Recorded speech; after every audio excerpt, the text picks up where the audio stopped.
Jadi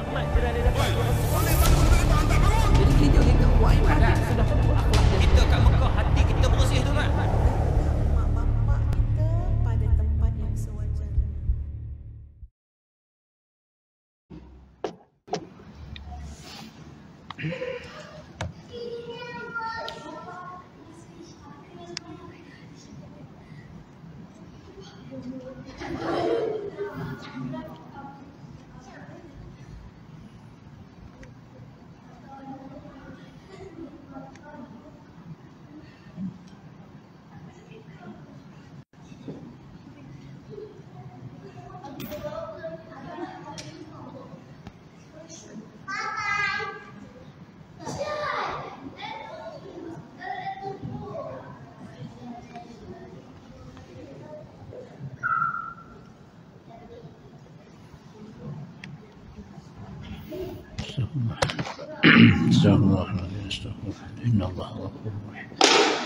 أعوذ بالله السميع العليم من الشيطان الرجيم. بسم الله الرحمن الرحيم. السلام عليكم ورحمة الله وبركاته. الحمد لله رب العالمين وبه نستعين نحمده ونستعينه ونستغفره ونتوب إليه.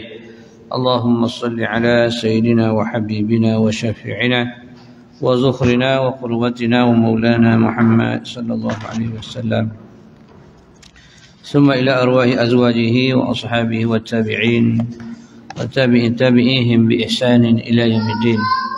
اللهم افتح علينا حكمتك وانشر علينا من خزائن رحمتك يا أرحم الراحمين.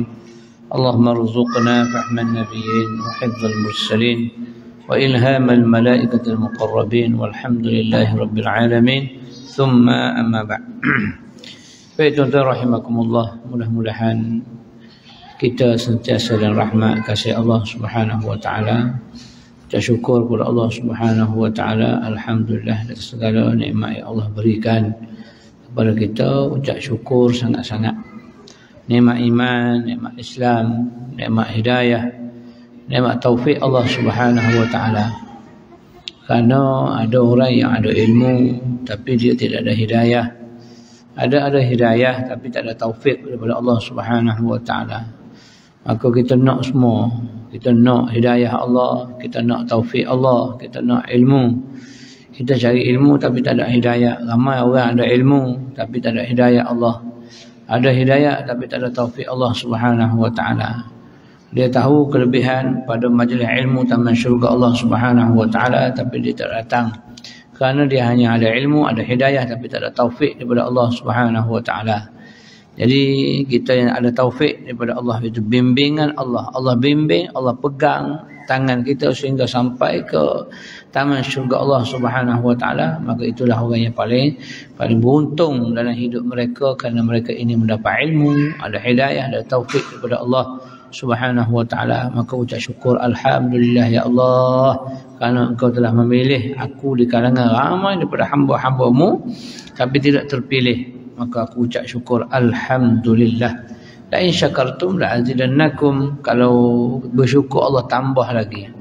Di situ banyak erti segi penambahan, bukan sahaja syukur di atas rezeki yang Allah berikan. Bahkan kalau kita bersyukur di atas nikmat ilmu yang Allah berikan, kita belajar sikit tapi Allah bagi faham banyak. Allah bagi kita faham lebih daripada apa yang kita belajar. Itu yang disebut sebagai ilmu laduni.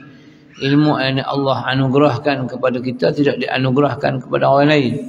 Kita belajar A tapi Allah buka jalan ke kita untuk kena B, C dan D dan seterusnya. Itu nikmat besar yang Allah berikan juga kepada kita, kerana kita bersyukur di atas segala nikmat Allah. Duit kita mungkin tak ada, mungkin habis duit, tapi rezeki Allah tak akan habis.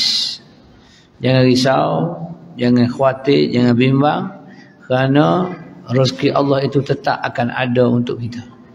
Walaupun kita kata duit hujung bulan tak ada duit, tak apa gaji lagi tak ada duit, tapi boleh makan tak? Boleh. Sebanyak PKP 2 tahun lebih tak. Banyak orang bisnes yang hampir lingkup dan sebagainya. Adakah dia tak boleh makan? Adakah dia mati kebuluran?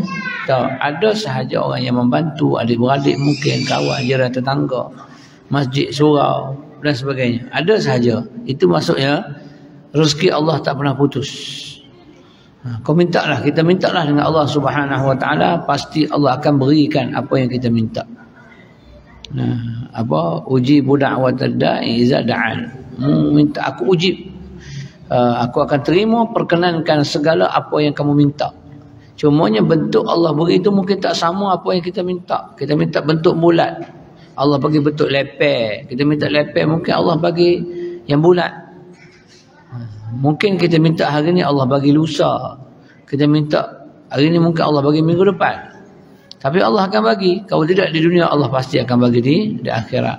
Bagaimana Nabi SAW minta dengan Allah Ta'ala untuk syafaat, maka dia tidak berikan atas dunia, tapi Allah berikan bila balik di mahsyar nanti, engkau bolehlah syafaat kepada umat engkau ya Muhammad. Sebab kalau dia bagi syafaat masa hidup lagi, nescaya yang dapat syafaat hanyalah para sahabat ridwanullah alaihim ajma'in. Sahabat saja yang akan dapat syafaat. Kita yang berada pada zaman akhir ni tak dapat syafaat Nabi sallallahu alaihi wasallam. Jadi untuk keadilan Allah kabulkan permohonan Nabi sallallahu alaihi wasallam untuk membantu umatnya, iaitu di pada mahsyar. Bila mana dia akan diberikan syafaatul kubra, diberi minum daripada telaga Kausar ataupun kolam Kausar Nabi sallallahu alaihi wasallam. Setelah sekian lama kita berada di alam kubur yang tak makan, tak minum dan sebagainya, kita bangkit dalam keadaan kelaparan, kehausan, maka tiba-tiba kita diberi syafaat oleh Nabi sallallahu alaihi wasallam. Setitik yang kita minum daripada telaga Kausar Nabi sallallahu alaihi wasallam akan mengenyangkan sepanjang masa kita berada di pada mahsyar Allah Subhanahu wa taala. Jadi kita harap kitalah mereka yang mendapat syafaat berkenaan, mudah-mudahan insya-Allah. Baik, kita sambung balik Riyadhus Salihin fi kalam Sayyidil Mursalin lil Imam An-Nawawi rahimahullah. Itu hadis yang ke-6 daripada Abi Ishaq Sa'd bin Abdul Waqqas Malik bin Uhayb bin Abdul Manaf bin Zuhrah bin Kilab bin Murrah bin Ka'ab bin Lu'ay al-Quraishi az-Zuhri ahadil 'asharat al-mashhur lahum bil jannah. قال جاءني رسول الله صلى الله عليه وسلم يعودني عام حجة الوداع من وجع اشتد بي فقلت يا رسول الله إني قد بلغ بي ما الوجع ما ترى وأنا ذو مال ولا يرثني إلا بنات لي فأتصدق بثلثي مالي قال لا قلت فالشطر يا رسول الله فقال لا قلت فالثلث يا رسول الله قال الثلث والثلث كثير أو كبير إنك أن تذر ورثتك أغنياء خير من أن تذرهم عالة يتكففون الناس وإنك لن تنفقوا نفقة تبتغي بها وجه الله إلا أجرت عليها حتى ما تجعل في امرأتك قال فقلت يا رسول الله أخلف بعد أصحابي قال إنك لن تخلف فتعمل عملا تبتغي به وجه الله إلا ازدادت به درجة ورفعة ولعلك أن نخلف حتى ينتفع بك أقوام ويضربك آخرون اللهم امضي لأصحابي حجرتهم ولا تردهم على أعقابهم لكن البائس سعد بن خولة يرسي له رسول الله صلى الله عليه وسلم أن مات بمكة. Hadis muttafaq alaih. Hadis ini riwayat Bukhari dan juga Muslim. Bila sebut hadis muttafaq alaih, hadis itu hadis sahih daripada Bukhari dan juga Muslim. Apa kata dia? Diriwayatkan daripada Abu Ishaq Sa'ad bin Abi Waqqas Malik bin Wahayb Abdul Manaf bin Zurah bin Kilab bin Murrah bin Ka'ab bin Lu'ay al-Quraishi al-Zuhri. Ini keturunan Nabi sallallahu alaihi wasallam. Salah seorang daripada 10 sahabat yang telah diberi pengakuan dan berita gembira oleh Rasul sallallahu alaihi wasallam dengan syurga, bahawa beliau berkata, siapa berkata ni? Yang berkata ialah Sa'ad bin Abi Waqqas. Ini ialah ahli syurga yang dijamin oleh Nabi SAW. Jadi 10 sahabat yang dijanjikan syurga. 4 orang ialah di antaranya ialah Khulafaur Rasyidin, Abu Bakar, Umar, Ali, Uthman. Dan yang kelima ini ialah Sa'ad bin Abi Waqqas. Ada 5 lagi, dia 10. Ada 5 lagi, tuan-tuan cari sendiri. Humud. Nama arti ingat takkan, nama sahabat tak ingat. Masuk syurga. Dijanjikan masuk syurga. Saya bagi homework 1, 5 lagi sahabat yang dijanjikan syurga oleh Nabi SAW dan nama sekalian isteri Nabi SAW. Isteri Nabi ada berapa? Ada berapa? Cik? 10, 9, 11, 13. Isteri. 1 anak dara, yang lain semua J. Mungkin JDT J. Janda. Tapi yang ada anak Khadijatul Khuwailid. Homework dia 5 sahabat lagi yang dijanjikan syurga dan isteri Nabi sallallahu alaihi wasallam. Cari dalam Sahihul Google tu jumpa tak? Tak kisah. Tak kisah nak meniru dan tu pun tak apa. Janji betul. Sekurang-kurangnya kita tahu dapat syafaat. Kita kenal sahabat yang akan beri syafaat. Kenal bonda kita dia akan beri syafaat. Walaupun syafaat tidak besar, tapi dia recommender. Dia tukang recommend. Ya Rasulullah, inilah dia orang yang sentiasa ingat nama aku. Dia sebut nama aku ya Rasul. Recommend dia cepat sikit ya Allah. Cepat sikit ya Rasulullah untuk bawa kepada Allah Ta'ala untuk dihisap. Itu recommend. Sekurang-kurangnya ada pencadang untuk dibawa ke syurga Allah Subhanahu Wa Ta'ala. Jadi kata dia salah seorang daripada 10 sahabat yang dijanjikan syurga, berita kepada Rasulullah bahawa beliau berkata Rasulullah sallallahu alaihi wasallam telah datang menziarahiku pada hari haji wada' kerana aku sakit tenat. Kata Waqqas. Aku pun berkata, wahai Rasulullah, sesungguhnya sakit tenatku sudah sampai ke tahap yang Tuan sendiri boleh lihat keadaannya pada diriku dan aku seorang yang berharta. Tetapi tiada yang akan mewarisiku melainkan seorang anak perempuanku sahaja. Tidak ada anak. Melainkan seorang saja anak perempuan. Maka bolehkah aku bersedekah dengan 2/3 hartaku? Katalah dia ada 100,000, 2/3 60,000.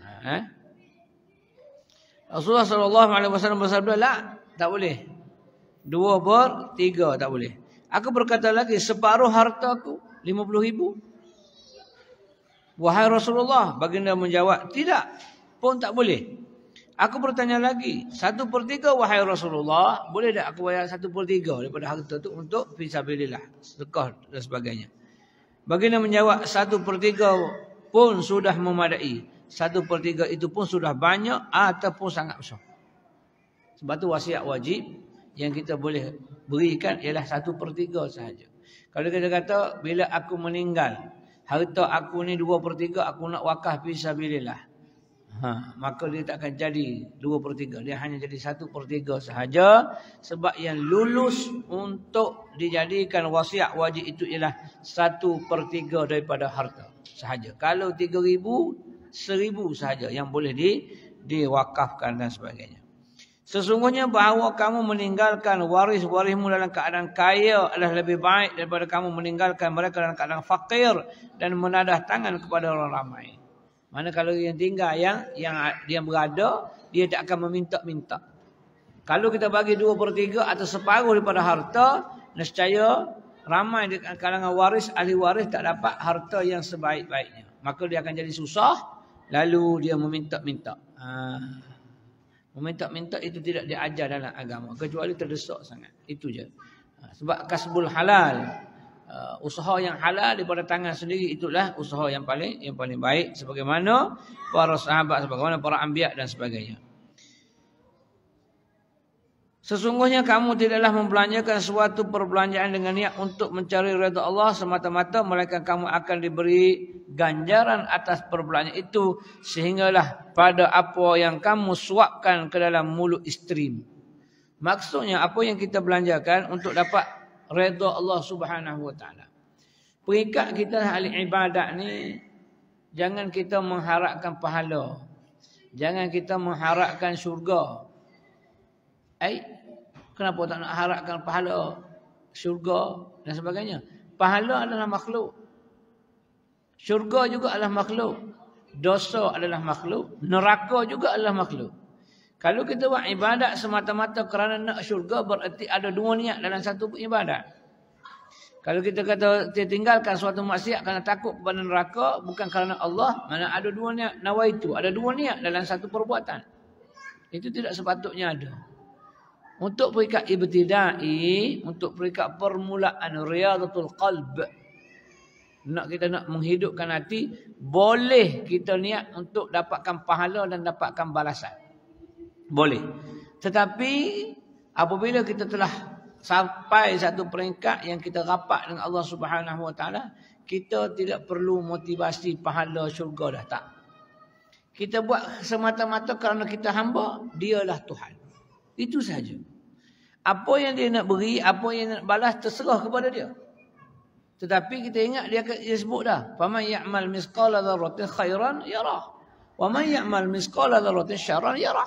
Sekecil mana kebaikan yang kamu buat, pasti akan dihitung hisap oleh dia. Sekecil mana kejahatan yang kamu, pasti dihitung hisap oleh dia. Yakinnya tu. Jadi pahala tak penting, sebab pahala adalah sementara saja. Sampai di pada masa pahala tak akan terpakai. Pahala bukan syarat untuk masuk syurga, tak. Pahala itu hanyalah simpanan khazanah untuk bayar hutang. Tak ada kena-mengena dengan syurga pun. Habis masuk syurga dengan apa? Dengan ihsan Allah. Dengan kasihan belah Allah. Dengan syafaat Rasulullah SAW. Bukan sebab dengan pahala. Pahala kita mungkin banyak sekarang ni, tapi keluar saja ngetik sekarang, belum tentu pahala yang kita kutip ni boleh kekal. Boleh jadi dia akan terwakar, akan hilang. Kenapa? Kerana kita mengumpat, mengeji viral yang tak betul dan sebagainya. Akan hilang pahala. Pahala boleh terbakar ke? Boleh. Mana dalil dia? Al-hasadu ta'kulul hasanat kama ta'kulun narul hatab. Kata Nabi SAW, dengki boleh memakan pahala kebajikan seperti api memakan sekam. Seperti api memakan kayu kering. Mana pahala kita tu banyak mana kita simpan, dia akan habis, dia akan hangus kalau kita tak jaga dia. Kita kata banyak dah pahala kita simpan. Tak. Balik daripada masa, pahala itu untuk bayar hutang sahaja. Dalam hadis yang panjang, manil muflis. Wahai sahabatku, kau kenal tak siapa yang muflis? Al-muflisu fina man laysa lahu dinarun wala dirhamun. Kata sahabat, ya Rasulullah, orang yang muflis itu orang yang tidak mempunyai dirham, yang tidak mempunyai dinar. Itulah orang miskin, orang susah di kalangan kami, ya Rasulullah. So kata bukan. Tetapi orang yang muflis itu ialah orang ya'ti yaumal qiyamah bisolatin wa siyamin wa hajjin wa zakatin.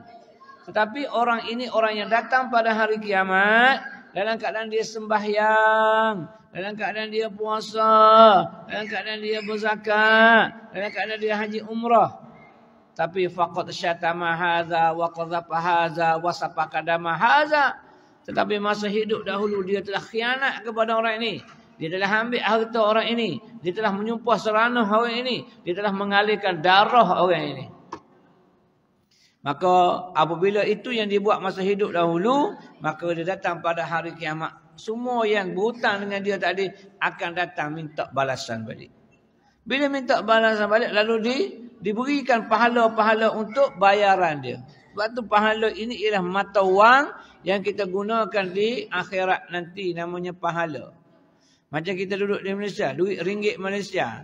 Pergi ke Amerika, USD dolar Amerika. Pergi ke British lain, pergi ke Britain lain, pergi ke Kanada lain, pergi ke Australia lain. Duit Malaysia tak laku di sana. Begitu juga duit tak laku di Padang Mahsyar. Yang laku ialah pahala. Pahala untuk bayar hutang-hutang, settlekan hutang-hutang yang kita buat masa hidup dahulu. Jadi bila dah semua dah bayar hutang, tidak tinggal apa-apa pun pahala pada diri kita, melainkan menanggung dosa orang. Dia mari tuntut, aku tak boleh nak bayar apa-apa. Kau ada dosa, aku ringankan. Aku ambil dosa kau, aku pikul. Inilah orang muflis. Pahala dah habis terbuang, tambah pula dengan dosa orang lain, kita pikul kerana ada dosa yang kita buat kepada dia. Kena ingat. Maka jadilah kita muflis, tak ada apa-apa. Maka macam mana nak masuk syurga kalau tak ada apa-apa? Maka syurga itu bukan dengan pahala. Syurga itu dengan kasihan belah Allah Subhanahu wa taala dan juga syafaat Rasulullah sallallahu alaihi wasallam. Tu. Jadi kita nak cari syafaat. Nak cari syafaat Nabi sallallahu alaihi wasallam melalui istighfar, melalui salawat, melalui apa jua jalan untuk sampai kepada Allah dan juga Rasul. Banyakkanlah selawat kepada dia. Terutama sekali pada hari kelahiran dia. 9 bulan 10 hari kelahiran Nabi sallallahu alaihi wasallam ada perhimpunan di Kuala Lumpur. Saya tengok jabatan-jabatan diminta menghatawakil 20 orang, 30 orang untuk berada di WTC apa? Untuk mendengar ceramah, melihat anugerah dan sebagainya. Tak ada perarakan.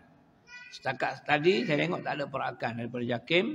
Maksudnya dia akan berkumpul di WTC untuk dengar ceramah dan juga melihat anugerah-anugerah. Tidak ada perarakan. Jadi wallahu alam, mungkin selawat ada, pasti akan ada selawat, cumanya duduk dalam dewan tak banyaklah selawat sekejap saja, kemudian ada aktiviti yang lain. Kalau dia berkumpul, berarak ramai-ramai daripada kehakiman tu sehingga ke Masjid Putra macam sebelum PKP, sudah pasti belasan ribu manusia akan berhimpun dengan sepanduk masing-masing, dengan kreativiti masing-masing untuk menunjukkan syiar membesarkan Nabi sallallahu alaihi wasallam. Sebenarnya kita nak yang tu. Hari kebangsaan kita buat happy, Hari Malaysia happy, kemudian keluarga Malaysia happy. Maulidul Rasul tak ada perarakan.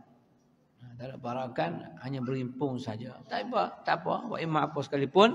Yang penting kita ingat Nabi sallallahu alaihi wasallam, banyakkan selawat sebagai tanda cinta kasih kepada dia. Dia akan beri syafaat untuk bawa kita ke syurga Allah Subhanahu wa taala. Bukan dengan pahala. Pahala tak ada, nothing. Pahala hanyalah simpanan untuk bayar hutang daripada masyarakat. Itu je. Tak ada benda lain. Yang menentukan kita ialah kasihan belah Allah.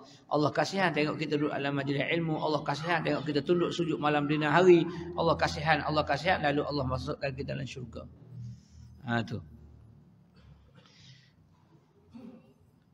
Kata dia lagi, sesungguhnya bahawa kamu meninggalkan waris kamu yang kaya lebih baik daripada tinggal kamu yang susah ataupun yang fakir meminta-minta kepada manusia. Sesungguhnya kamu tidaklah membelanjakan sesuatu perbelanjaan dengan niat untuk mencari keridhaan Allah semata-mata, melainkan kamu akan diberi ganjaran atas perbelanjaan itu, sehinggalah pada apa yang kamu suapkan ke dalam mulut isteri kamu. Walaupun isteri itu mereka tanggungan kita, tapi setiap suapan yang kita suap ke mulut dia melalui usaha kita, maka itulah sebagai jihad di jalan Allah. Kita membelanjakan wang itu di jalan Allah Subhanahu wa taala.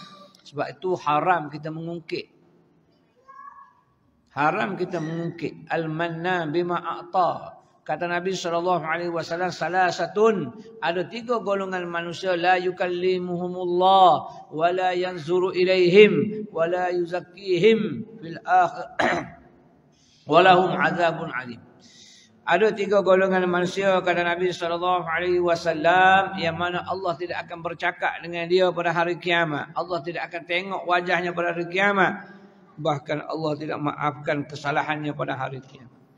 Maka di antara disebut oleh Nabi SAW, Al-Mannan bima a'ta, yang mengungkit apa yang telah diberikan kepada orang. Sama ada isteri, anak-anak, jiran, sahabat dan sebagainya. Dia ungkit balik. Mu ingat tak bulan lepas aku belanja kau. Kau dah tak ingat lah tu. Ini besok gaji kau belanja aku balik. Ungkit. Awak, saya dah beli rantai emas pada hari ulang tahun awak yang ke-50. Apa lagi awak ni? Mengungkit apa yang telah diberikan kepada pasangan. Itu dia kata orang yang dibenci oleh Allah. Allah tidak akan bercakap dengan dia. Allah tidak akan tengok wajahnya. Allah tidak akan menghapuskan dosa-dosanya, kerana di antaranya ialah orang yang mengungkit. Sebab apa kita kata mengungkit itu biasa je. Biasa pada pandangan kita, tapi hakikatnya kamu telah mengungkit Allah. Yang mentakdirkan kamu dengan usaha ikhtiar kamu untuk beri ke orang, belanja dan sebagainya, itu ialah Allah. Bila kamu protes, mengungkit seolah-olah memprotes dengan apa ketetapan Allah Subhanahu Wa Taala, itu yang jadi Allah benci kepada kita. Allah benci kepada orang yang bersifat manan, mengungkit setiap pemberian. Jangan ungkit. Beri sesuatu itu ibarat kita buang air, kita flush dia, tak tengok dah apa yang berlaku di belakang. Tak tengok dah biji kelapa ke, biji apa keluar ke, biji temikai ke, biji lada, cabai ke keluar daripada tubuh kita. Tak tengok dah. Macam juga kita buang tai hidung, kita jentik entah ke mana. Macam tu juga kita sedekah. Jangan fikir. Jangan cari, oh aku dulu sedekah kat kau, aku... No. Tak ada. Jangan mengungkit. Yang kedua, ni kita ambil daripada hadis yang mana Rasulullah SAW menyebut, ingat kepada kita, Allah tak akan pandang kita nanti pada hari kiamat. Di antaranya ialah disebut situ al-munfiq bisil'ati min sil'atihi bil halafil kazib. Seorang peniaga yang berniaga kemudian dia bersumpah dengan nama Allah dengan sumpahan palsu. Wallahi saya beli dah barang ni harga RM100, saya nak jual kat awak RM105. RM5 je saya ambil untung. Walhal dia ambil modalnya RM50 saja.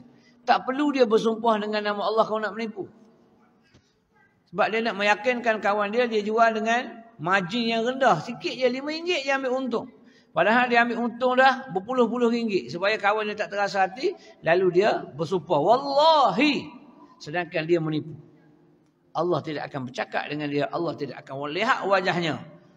Bahkan walahum azabun alim. Bahkan bagi mereka itu Allah azabkan dengan azab yang amat pedih. Kerana apa? Kerana dia telah menipu dengan menggunakan nama Allah. Wallahi. Kau telah menipu, kau telah menggunakan nama Allah untuk keuntungan kamu. No. Dua. Yang ketiga, kata Nabi SAW, orang yang dilaknat oleh Allah Subhanahu Wa Taala atau orang yang Allah tak akan lihat wajahnya pada hari kiamat nanti ialah orang yang musabbil izarahu. Orang yang musabbil izarahu maksudnya orang yang melabuhkan pakaiannya sehingga ke bumi. Sedangkan jubah Nabi SAW dulunya ialah sampai ke betis sahaja, separuh. Tapi kita labuhkan sampai menutup mata kaki atau menutup tumit sehingga mengecewakan, mengecilkan hati orang-orang yang miskin. Wala tamshi fil ardi maraha. Jangan kamu berjalan di atas muka bumi hal keadaan kamu itu kesombongan. Maka sombong itu menyebabkan iblis jadi kafir. Wa iz qulna lil malaikati isjudu li Adam fasajadu illa iblis aba wastakbara wa kana minal kafirin.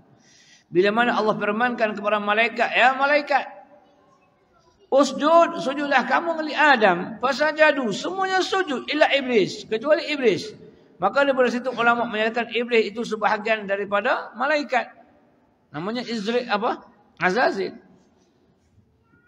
Kemudian dia enggan ikut perintah Allah Subhanahu Wa Taala, wastakbar, dan dia rasa megah sombong. Khalaqtani min nar wa khalaqtahu min tin. Engkau jadikan aku daripada api, menjadikan Adam daripada tanah. Mana mungkin aku yang hebat mulia nak hormat kepada yang rendah. Sombong kau. Maka jadilah dia kufur, orang yang kafir. Begitu juga kita kalau sombong dengan Allah Subhanahu Wa Taala, tidak mau tunduk kepada perintah Allah Subhanahu Wa Taala, bahkan dengan penuh kesombongan menghina, menghardik, mencela hukum Allah, maka jadilah dia orang yang kafir juga. Hati-hati Itu yang ketiga, iaitu jangan melebihkan pakaian sehingga ke tumit kaki. Kecuali orang perempuan. Orang perempuan dibenarkan untuk melabuhkan sehingga ke tumit kaki kerana tumit kaki dia masih lagi aurat. Yang aurat lagi Yang dibenarkan orang perempuan ialah membuka muka dan juga tangan. Itu dibenarkan. Tapi kaki kaki tak boleh buka. Sebab kaki itu banyak rahsia. Orang dulu nak tengok, nak jadikan isteri anak menantu dia akan tengok di tumit. Tengok perempuan tu bawa air dulang kan, tengok tumit kaki. Tengok tumit merah ke, kelabu ke, merekah ke. Dia pun tengok, ni tak ready tadi. Kalau hak merekah ni memang malas nak berlotion. Tidur, kalau masuk dalam kelambu, tumit dia yang tu melekat di pintu kelambu, berbulu-bulu kelambu. Sebulan sekali kena tukar kelambu, bazir. Kemudian dia suruh letak air. Dia pun letak air. Untuk apa letak air? Dia nak tengok khusubah menantu dia. Yang bakal menantu nak tengok khusubah. Bila kita letak tangan macam ni, dia akan nampak ni. Nasi bungkus. Orang Kelantan panggil nasi bungkus ni. Bila nasib buku ni timbul naik ke atas mana budak ni subur. Tak percaya cuba test diri sendiri tengok subur tak subur. Malam ni malam Jumaat. Nak tutup tak bagi orang nampak. Ustaz saya kurus tak? Tak semestinya orang kurus tu tak naik. Sama je. Ada kadang-kadang orang gemuk ni leper pun ada. Orang kurus lagi tinggi pun ada. Itu kesuburan. Kena kahwin orang yang subur. Sebab Nabi SAW pesan tazawwajul waludul wadud. Kahwinlah kamu perempuan yang banyak anak dan kahwinlah perempuan itu yang banyak kasih sayang. Apa maksud dia? Kahwinlah keturunan yang banyak anak. Mungkin 10, 12, 14. Oh, ini keturunan bagus ni. Sebab ini mubahim bikum bikasratil umam. Kerana aku rasa megah apabila aku mempunyai umat yang ramai. Sebab bila balik di padang mahsyar nanti, para nabi, para anbiya, rasul ini akan berkumpul semua sekali. Dia akan tanya, ya Adam, berapa anak apa ni yang beriman dengan kamu? Wahai Nuh, wahai Musa. Dan akhir sekali, wahai Muhammad SAW. Berapa yang menjadi umat kamu? Kalau masing-masing rasa megah dengan umat yang ramai. Lagi berkualiti. Maka Nabi pesan kepada kita, kahwinlah mana-mana perempuan yang banyak anaknya dan banyak kasih sayangnya. Al-walud, banyak anak. Al-wadud, banyak kasih sayang. Banyak kasih sayang adalah arti kata lain ialah anak dara. Anak dara ni dia banyak kasih sayang sebab kasih sayangnya tak pernah dikongsi dengan orang lain. Sebab itu siapa kahwin anak dara sunat dia honeymoon sebanyak 7 hari. Kalau kahwin janda sebanyak 3 hari. Kau nak jamak dua-dua tu 3 dengan 7 kahwin dua-dua. 7 dan juga 3. Jadi dapat 10 hari. Kalau berani ya. Kalau berani. Kalau tak berani jangan buat hal. Itu kaedah dia. Jadi 7 dengan 3. Sunat. Jadi yang banyak kasih sayang ialah anak dara. Tapi kenapa Nabi SAW seorang aja? Aisyah radhiyallahu anha sahaja isterinya dara, lain semua janda. Sebab nak menunjukkan kepada umat bahawasanya Nabi kita berkahwin bukan kerana nafsu. Kalau dia nak di kota Mekah, kota Madinah tu bersepah-sepah perempuan yang anak dara, yang nak kepada Nabi SAW. Siapa tak nak kahwinkan dengan Nabi? Kalau kita ada anak pun kita akan kahwinkan, nak kahwinkan dengan Nabi. Nak kahwinkan dengan menteri, nak kahwinkan dengan tuanku, nak kahwin anak kita. Kita nak kahwinkan sebab ada kelebihan dia dan sebagainya. Maka lebih-lebih lagi Nabi SAW. Tapi tak. Nabi berkahwin dengan janda itu nak menunjukkan bahawa Nabi ini bukan gila nafsu dan sebagainya. Tak. Tetapi ingin membantu sahaja. Yang kahwin tu ada yang tua daripada dia. Bukan sebab lain. Bukan sebab nafsu tapi sebab nak membantu. Itu kaedah. Dan dalam hadis lain, riwayat yang lain mengenai orang yang Allah tak akan tengok kepada wajahnya, Allah tidak akan bercakap dengannya pada hari kiamat ialah syaikhun zanin. Syaikhun zanin, iaitu orang tua yang masih lagi berzina ketika mati.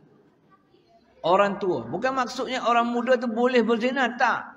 Maknanya kalau orang muda berzina munasabah sebab dia muda. Tapi ini dia dah tua tapi masih lagi meneruskan zina. Lalu dia mati belum sempat taubat kepada Allah Subhanahu Wa Taala, maka orang ini Allah tak akan bercakap dengan dia. Sepatutnya engkau dalam usia engkau berada di masjid surau, kemah masjid, sapu kapek dan sebagainya. Kalau mati pun mati sepak kapek dah. Nak agak-agak kita tak larat dah. Dah tua dah. Tapi masih lagi buat perbuatan zina. Aku tak akan cakap dengan dia, aku tak akan tengok wajahnya, aku tidak akan maafkan dia. Kenapa? Karena aku bagi kau umur panjang sepatutnya engkau duduk dalam ketaatan bukan dalam kemaksiatan. Jadi kena hati-hati daripada peringatan itu agar kita tidak termasuk dalam golongan orang yang Allah tak akan bercakap, tak akan bersembang, tak akan tengok wajahnya pada hari kiamat nanti. Termasuk juga dalam riwayat yang lain iaitu al-mulkul mustakbir. Yang kelima iaitu raja penguasa yang sombong. Mustakbir, sombong. Sombong dia kata dia tak dengar keluhan rakyat, tak dengar keluhan orang bawah. Bukan kita sebut kepada orang yang memerintah negeri negara, tak. Diri kita sendiri. Yang kita merintah ialah sebuah negara kecil dalam keluarga kita. Kita tak pernah buat usrah, kita tak pernah makan bersama, kita tak pernah dengar rungutan-rungutan daripada isteri dan anak-anak. Kita sebagai raja dalam keluarga kena duduk dengan dia. Dapat gaji besok duduk dengan dia, belanja makan dan sebagainya. Sebulan sekali je makan kat luar kalau ada kemampuan. Tanya dia, Long, apa yang Alung tak suka, apa yang Alung nak bagi tahu Abah. Tanya dia. Jadilah pendengar yang setia. Satu, Abah, Alung tak suka Abah selalu balik lewat malam pergi ngeteh kedai mamat. Satu. Yang kedua, Abah tak nak lah Alung tak nak Abah selalu keluar pergi maigah balik lewat malam. Yang ketiga, Alung tak suka Abah hisap rokok. Contoh. Kita dengar je. Tanya pula isteri yang ada apa-apa yang ayah nak cakap. Tak ada apa-apa bang. Cuma, yang cuma tu lama tu. Cuma tu lama. Macam tak ada apa-apa tapi cuma bagilah dia. Dia beletir setengah jam. Bagilah isteri beletir. Kita jadi pendengar yang sedia. Sampai terlena-lena kita dengar dia membebel. Lantak dia nak bebel apa. Okey, habis-habis makan. Okey, dengan ini Abah ataupun Abang akan bagi keputusannya. Segala permohonan dan segala rayuan itu semuanya ditolak. Keputusan Allah muktamad, sebarang surat menyurat tidak dilayan. Titik, habis cerita. Dengar dulu. Ni sembang pun tidak, apa pun tidak. Ya, bila kita break komunikasi di antara pasangan, dia boleh bawa banyak benda lain. Persepsi akan lain. Kena sentiasa kita berhubung kait, bersembang, bercakap dan sebagainya. Begitu juga kita dengan Allah Subhanahu Wa Taala. Rajin dan keraplah bercakap dengan Allah Subhanahu Wa Taala. Jangan segan untuk bercakap dengan Allah. Cakap je. Kita bangkit malam, kita tak nak malah, kita kencing je, tak nak sembahyang tahajud, malah dan sebagainya. Kita duduk atas katil sebelum tidur semula bercakap dengan Allah. Cakap dalam bahasa kita tak apa. Allah dengar, Allah sedia mendengar sebab bahasa itu milik Allah. Dengar. Ya Allah, aku bangkit malam, pagi. Tapi aku tak sembahyang, aku tak tunduk sujud pada Engkau, Ya Allah. Bukan aku tak nak sujud pada Engkau, Ya Allah. Aku mengantuk sangat, Ya Allah. Tapi Ya Allah, aku minta dengan Engkau, Ya Allah. Kalau macam ni, andai ada dosa aku, Kau ampun dosa aku, Ya Allah. Dosa isteri aku yang tengah tidur, dosa anak-anak aku, Kau ampun, Ya Allah. Ibu aku, ayah aku, tolong ampun, Ya Allah. Guru-guru aku, Ya Allah. Ya Allah. Kita minta dengan dia. Walaupun tak sembahyang tapi minta. Biar kita selalu bersembang dengan dia. Bersembang dengan Allah. Bercakap dengan Allah. Kalau kita selalu bersembang dengan jiran kita. Walaupun kita tak ajak dia makan. Dia tak ajak kita makan. Tapi oleh kerana bersembang itu. Kalau setakat kesalahan kecil-kecil anak kita buat. Mungkin kucing kesayangan kita buat. Mungkin kencing dalam kasut kerja dia. Dia tak akan marah. Tinggi-tinggi dia sini je. Kucing kau kencing dalam kasut aku. Aduh jeng aku nak pergi kerja. Kasut ada sepasang je. Sebab kita dah sembang selalu dengan dia. Tapi cuba kita break. Tak pernah bercakap dengan dia. Dia tu kucing siapa kecil dalam kasut aku. Dah lah aku nak pergi kerja dah tu. Aku nak sepak. Aku tak ada kucing. Aku nak sepak tuan dia sekali ni. Sebab tak pernah bersembang. Cuba kita selalu bersembang dengan dia. Sulai. Sehari dua ni kan. Apa ni. Rukun tetangga di Perlis sebelah tu. Sebab banyak rompokan. Penyamunan. Tiga samunan, satu di Perlis 9 dan sebagainya. Satu hikmat besar. Hikmat besar pertama, hak besar saya ternampak ialah selama ni yang selalu balik kerja, kunci pintu, tak bersembang dengan jiran sebelah, akhir sekali bila ada rukun tetangga, barulah kenal. Baru kenal. Oh, abang nombor apa? Nombor 30 ni, nombor 2. Masing-masing bawa air kopi, yang ni bawa biskut kering, yang ni bawa krepek, yang ni bawa ni. Akhir sekali akrab. Hasil daripada apa? Berlaku kecurian. Walaupun tidak di rumah dia sendiri. Di rumah orang lain. Tapi dia rasa berwaspada. Dengan dia duduk jaga tu, maka selamatlah. Tenanglah orang tu nak tidur. Dan malam dia bangkit untuk tahajud kepada Allah. Pahala orang tahajud itu kerana amannya kita duduk jaga malam. Untungnya kalian. Sebab pahala dia buat tahajud. Walaupun kita tak dapat tahajud kerana berjaga. Buat security dan sebagainya. Maka pahala dia orang kita akan masuk dalam poket kita. Untung so. Hikmah ada sebalik yang berlaku. Banyak hikmah sebenarnya. Banyak hikmah lagi yang berlaku. Bukan kata kita minta tak, kita minta jauh. Tetapi hikmah besar juga bila kita tengok, ni hikmah yang sebenar di sebalik kejadian musibah ujian Allah Subhanahu Wa Taala. Sebab tu kalau kita sabar, Allah kata innallaha ma'as sabirin. Aku bersama dengan orang sabar, aku sabar. Tapi kau kena ikut juga, kena usaha. Rumah kena kunci. Saya pergi cek malam saya duty. 3 orang. Pergi Suluh. Mangga tak mangga? Tak mangga rumah. Itu tak ikhtiar. Nak tawakal kena mangga dulu. Jangan tak mangga. Mangga. Bubuh klaim belakang tu ataupun pack lock tu kunci. Lepas tu kayu bubuh kat sliding. Tiba-tiba dia angkat dengan rumah-rumah. Dia punya pasal lah macam mana. Serahlah kepada Allah Ta'ala. Tapi kita tak ada ikhtiar. Lampu gelap, zulumat. Gelap senang buat kerja. Itu bahagian kita. Bahagian yang berwajib pula perbadanan ke, siapa ke yang berhormat ke, tengok. Oh ni gelap. Yang mana lampu limpah rumah tak sampai. Mungkin lampu luar kena pasang. Kena ambil, kena alert lah benda-benda yang macam tu. Maknanya masyarakat, rakyat pun kena faham dan juga pemimpin juga kena faham. Barulah ada kombinasi sebenarnya. Itu sebenarnya hikmat di sebalik. Dan yang menyambung pula, dia minta maaf tau. Minta maafnya, kami mencari rezeki je. Dia bedah hak kita, dia kata cari rezeki. Minta maaf dulu. Sebab dia takut mati, tak ada minta maaf. Insya Allah. Azal.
La haula.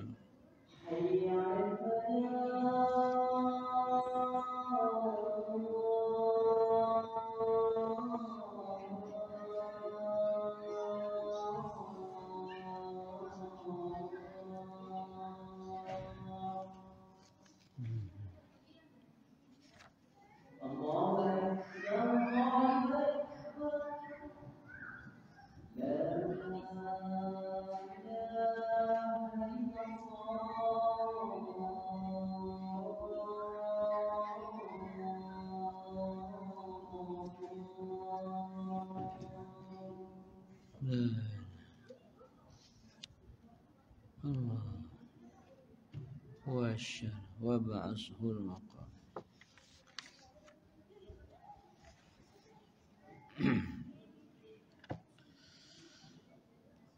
Baginda menjawab, sesungguhnya kamu tidaklah ditinggalkan.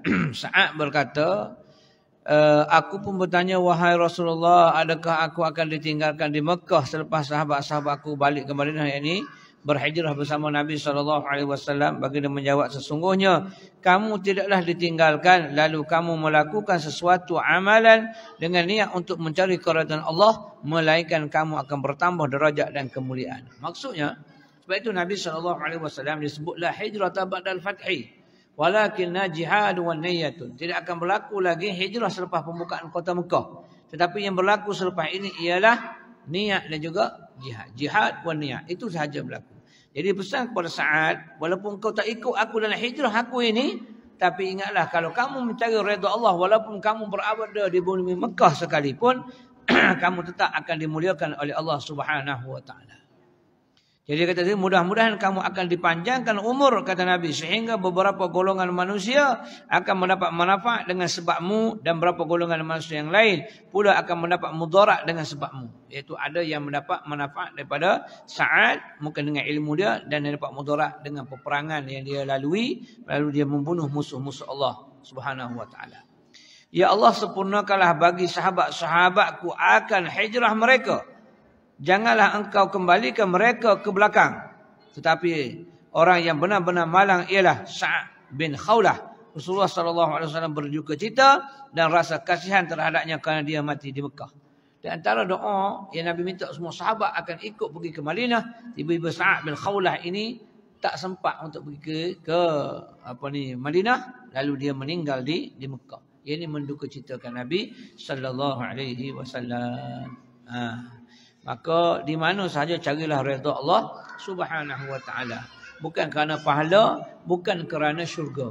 Itu hanya motivasi sahaja, macam kita motivasi anak kita yang tadika. Kakak, kalau kakak dapat nombor 1, abah akan bagi A, akan bagi coklat, akan bagi apa-apa. Bila naik sekolah sekolah menengah, kakak, kalau kakak lulus ini SPM terbaik, abah akan kasih bla bla bla bla bla. Bila masuk universiti ijazah pertama, kalau masuk lulus dengan cemerlang dapat honor, abah akan beli motor ataupun kereta. Tapi bila dah buat master, buat PhD, dia dah matang dah, dia dah nak boleh bawa diri sendiri tanpa bantuan orang tua dia, maka dia tidak minta ganjaran apa-apa dah. Tak payah dah ganjaran apa-apa. Kalau dapat master, dapat PhD ataupun double PhD, kamu akan diberi banglo. Tak ada dah. Dia tak perlu dah. Begitu juga kita ibadat kepada Allah. Peringkat awal, ya, untuk kita rasa termotivasi. Tapi bila kita dah rapat dengan Allah Ta'ala, kita buat ibadat kerana mencari redha dia.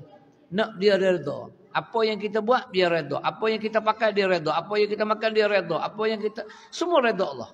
Bukan kerana pahala, bukan kerana dosa, bukan kerana neraka, bukan kerana lain. Tapi kerana redha dia. Itu maksud dia.